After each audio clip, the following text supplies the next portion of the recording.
81st annual general meeting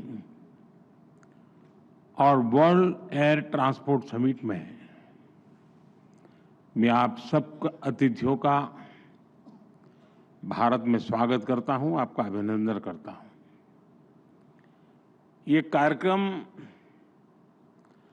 4 दशक बाद भारत में हो रहा है। इन 4 दशकों में भारत में बहुत कुछ बदल चुका है। आज का भारत पहले से कहीं ज्यादा आत्मविश्वास से भरा हुआ है। ग्लोबल एविएशन इकोसिस्टम में हम न केवल एक विशाल मार्केट है, बल्कि पॉलिसी लीडरशिप, इनोवेशन और इंक्लूसिव डेवलपमेंट के प्रतीक भी है। आज Bharat global space aviation convergence का एक उभरता हुआ लीडर है। पिछले 1 दशक में भारत की सिविल एविएशन सेक्टर में ऐतिहासिक उड़ान से आप सब भली भांति परिचित हैं। साथियों, ये समिट, ये डायलॉग एविएशन के साथ ही ग्लोबल कोऑपरेशन, क्लाइमेट कमिटमेंट्स और इक्विटेबल ग्रोथ के शेयर्ड एजेंडा को आगे बढ़ाने का एक माध्यम भी है। इस समिट में आप जो चर्चा कर रहे हैं, उससे ग्लोबल एविएशन को नई दिशा मिलेगी। मुझे विश्वास है हम इस सेक्टर की इन्फिनिट पॉसिबिलिटीज को टैप कर पाएंगे, उन्हें और बेहतर ढंग से यूटिलाइज कर पाएंगे। फ्रेंड्स, आज हम सैकड़ों किलोमीटर की दूरी, इंटर कॉन्टिनेंटल जर्नी केवल कुछ घंटों में तय कर लेते हैं, लेकिन 21st सेंचुरी की दुनिया के सपने हमारी इन्फिनिट इमेजिनेशन रुकी नहीं है। आज इनोवेशन और टेक्नोलॉजी अपग्रेडेशन की स्पीड पहले से भी कहीं तेज है, और हमारी स्पीड जितनी तेज हुई है, हमने उतनी ही डिस्टेंट डेस्टिनेशन को अपनी डेस्टिनी बनाया है। आज हम एक ऐसे मुकाम पर खड़े हैं जहां हमारे ट्रैवल प्लान केवल धरती के शहरों तक सीमित नहीं है। इंसान आज स्पेस फ्लाइट्स और इंटरप्लेनेटरी यात्राओं को भी कमर्शलाइज करने, उसे सिविल एविएशन के लिए खोलने के सपने देख रहा है। ये बात सही है कि इसमें अभी समय है, लेकिन ये बताता है कि आने वाले समय में एविएशन सेक्टर कितने बड़े ट्रांसफॉर्मेशन और इनोवेशन का केंद्र बनने वाला है। भारत इन सभी संभावनाओं के लिए तैयार है। मैं इसका आधार भारत में 3 मजबूत पिलर्स के कारण बता रहा हूं। पहला, भारत के पास मार्केट है। ये मार्केट मात्र कंज्यूमर्स का समूह नहीं है, ये भारत की एस्पिरेशनल सोसाइटी का प्रतिबिंब है। दूसरा, टेक्नोलॉजी और इनोवेशन के लिए हमारे पास डेमोग्राफी और टैलेंट है। हमारे युवा नए दौर के इनोवेटर्स हैं, जो आर्टिफिशियल इंटेलिजेंस, रोबोटिक्स और क्लीन एनर्जी जैसे क्षेत्रों में ब्रेक थ्रू ला रहे हैं। तीसरा, हमारे यहां इंडस्ट्री के लिए ओपन और सपोर्टिव पॉलिसी इकोसिस्टम है। इन तीनों सामर्थ्य के दम पर हमें मिलकर भारत के एविएशन सेक्टर को नई ऊंचाई पर लेकर जाना है। फ्रेंड्स, बीते वर्षों में भारत ने सिविल एविएशन के क्षेत्र में एक अभूतपूर्व परिवर्तन देखा है। आज भारत दुनिया का तीसरा सबसे बड़ा डोमेस्टिक एविएशन मार्केट है। हमारी उड़ान योजना की सक्सेस इंडियन सिविल एविएशन का एक गोल्डन चैप्टर है। इस योजना के तहत 15 मिलियन से ज्यादा यात्रियों को सस्ती एयर ट्रैवल की सुविधा मिली है। कई नागरिक पहली बार हवाई सफर कर पाए हैं। हमारी एयरलाइंस भी लगातार डबल डिजिट ग्रोथ हासिल कर रही है।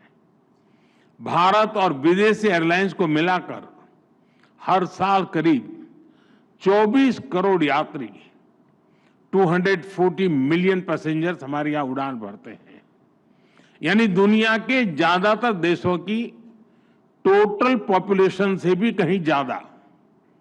और 2030 तक ये संख्या 50 करोड़ 500 मिलियन पैसेंजर तक पहुंचने की संभावना है।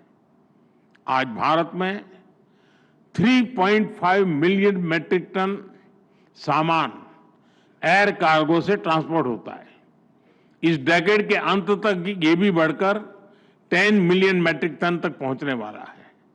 साथियों, ये केवल आंकड़े नहीं है, ये नए भारत के पोटेंशियल की एक झलक है और भारत अपने इस पोटेंशियल को मैक्सिमाइज करने के लिए फ्यूचरिस्टिक रोडमैप पर काम कर रहा है। हम वर्ल्ड क्लास एयरपोर्ट इंफ्रास्ट्रक्चर में इन्वेस्ट कर रहे हैं। जैसा नायडू जी ने बताया, 2014 तक भारत में 74 ऑपरेशनल एयरपोर्ट थे। आज इनकी संख्या बढ़कर 162 हो चुकी है। इंडियन कैरियर्स ने 2000 से ज्यादा नए एयरक्राफ्ट के लिए ऑर्डर दिए हैं और ये तो अभी शुरुआत है। भारत का एविएशन सेक्टर एक ऐसे टेक ऑफ पॉइंट पर खड़ा है जहां से उसे लंबी और सबसे ऊंची उड़ान भरनी है। और ये उड़ान केवल भौगोलिक सीमाओं को पार नहीं करेगी, बल्कि दुनिया को सस्टेनेबिलिटी, ग्रीन मोबिलिटी और इक्विटेबल एक्सेस की दिशा में भी ले जाएगी। फ्रेंड्स, आज हमारे एयरपोर्ट्स की हैंडलिंग कैपेसिटी हर साल 500 मिलियन यात्रियों तक पहुंच चुकी है। भारत आज दुनिया के उन गिने चुने देशों में है जो टेक्नोलॉजी के जरिए यूजर एक्सपीरियंस के नए स्टैंडर्ड सेट कर रहा है। हम सेफ्टी, एफिशिएंसी और सस्टेनेबिलिटी पर भी उतना ही फोकस कर रहे हैं। हम सस्टेनेबल एविएशन फ्यूल्स की ओर बढ़ रहे हैं, ग्रीन टेक्नोलॉजीज में निवेश कर रहे हैं, कार्बन फुटप्रिंट्स घटा रहे हैं। हम प्रोग्रेस और प्लेनेट की सुरक्षा दोनों सुनिश्चित कर रहे हैं। साथियों, ये हमारे जो विदेशी अतिथि हैं, मेरा उनसे आग्रह है कि आप डीजी यात्रा ऐप के बारे में जरूर जानिएगा। डीजी यात्रा ऐप डिजिटल एविएशन का एक उदाहरण है। ये फेशियल वेरिफिकेशन टेक्नोलॉजी के माध्यम से एयरपोर्ट एंट्री से लेकर बोर्डिंग गेट तक सीमलेस यात्रा का कंप्लीट सॉल्यूशन है।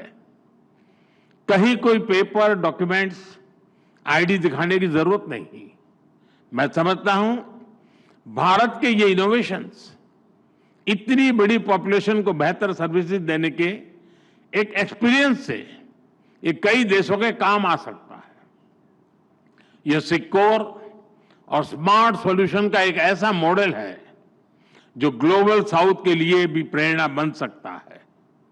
साथियों, भारत के तेजी से एक्सपांड कर रहे एविएशन सेक्टर के पीछे एक और बड़ा कारण है consistent reforms. Bharat global manufacturing hub बने, इसके लिए हम हर तरह से कदम उठा रहे हैं। इस साल के बजट में हमने मिशन मैन्युफैक्चरिंग घोषित किया है। इसी वर्ष हमने भारत की पार्लियामेंट में, जैसा नायडू जी ने अभी बताया, protection of interest in aircraft objects bill पारित किया है। इससे केपटाउन कन्वेंशन को भारत में कानूनी ताकत मिली है। अब एयरक्राफ्ट लीजिंग करने वाली ग्लोबल कंपनियों के लिए भारत में नया मौका खुल रहा है। आप सभी को गिफ्ट सिटी में मिल रही छूट के बारे में भी जानकारी है। गिफ्ट सिटी के इंसेंटिव्स ने भारत को एयरक्राफ्ट लीजिंग का एक अट्रैक्टिव डेस्टिनेशन बना दिया है। साथियों, नया भारतीय वायुयान अधिनियम हमारे एविएशन कानूनों को ग्लोबल बेस्ट प्रैक्टिसेस के अनुरूप बना रहा है।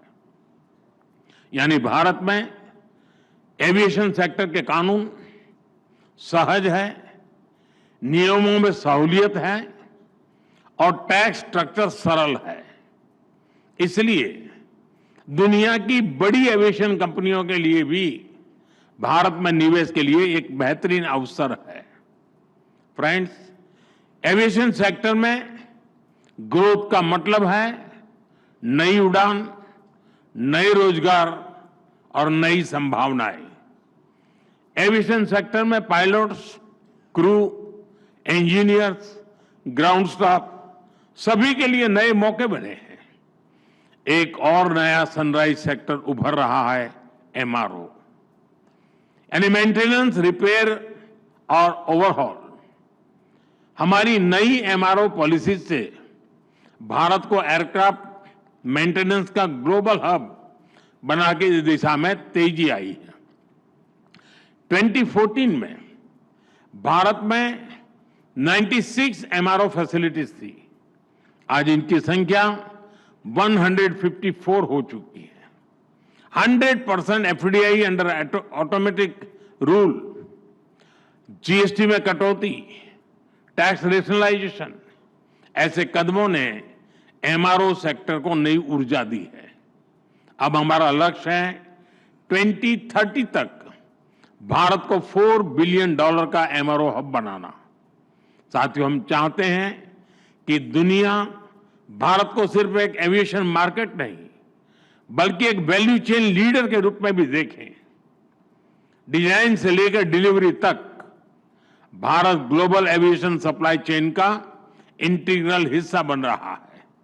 हमारी दिशा सही है, हमारी गति सही है, इसलिए हमें विश्वास है कि हम तेजी से आगे बढ़ते रहेंगे। मेरा आग्रह है, मेक इन इंडिया के साथ सभी एविएशन कंपनियां डिजाइन इंडिया भी करें। साथियों, भारत के एविएशन सेक्टर का एक और मजबूत पक्ष है उसका इंक्लूसिव मॉडल। आज भारत में 15% से अधिक पायलट महिलाएं हैं। ये ग्लोबल एवरेज से 3 टाइम्स ज्यादा है। दुनिया भर में कैबिन क्रू में महिलाओं की औसत भागीदारी लगभग 70% है। हमारे यहां 86% है। भारत के एमआरओ सेक्टर में महिला इंजीनियरों की संख्या भी ग्लोबल एवरेज से आगे बढ़ रही है। साथियों, आज एविएशन सेक्टर का एक और की कंपोनेंट ड्रोन टेक्नोलॉजी है।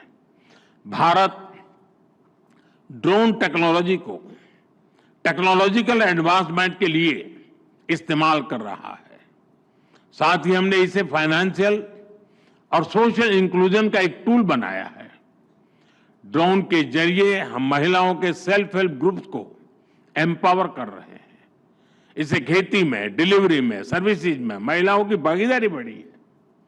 साथ ही एविएशन में सुरक्षा को हमने हमेशा टॉप प्रायोरिटी पर रखा है। आईकाओ के ग्लोबल स्टैंडर्ड से भारत ने अपने नियमों को अलाइन किया है। हाल ही में आईकाओ की सेफ्टी ऑडिट ने हमारे प्रयासों को सराहा है। एशिया पैसिफिक मिनिस्ट्रियल कॉन्फ्रेंस में दिल्ली डिक्लेरेशन अडॉप्ट होना भारत के कमिटमेंट का प्रमाण है। भारत हमेशा ओपन स्काईज और ग्लोबल कनेक्टिविटी के समर्थन में खड़ा रहा है। हम शिकागो कन्वेंशन के सिद्धांतों का समर्थन करते हैं। आइए हम मिलकर एक ऐसा फ्यूचर बनाएं जहां हवाई यात्रा सभी के लिए एक्सेसिबल, अफोर्डेबल और सिक्योर हो। मुझे विश्वास है कि आप सभी एविएशन सेक्टर को नई ऊंचाई पर ले जाने के नए समाधान निकालेंगे। मैं आपको अनेक अनेक शुभकामनाएं देता हूं।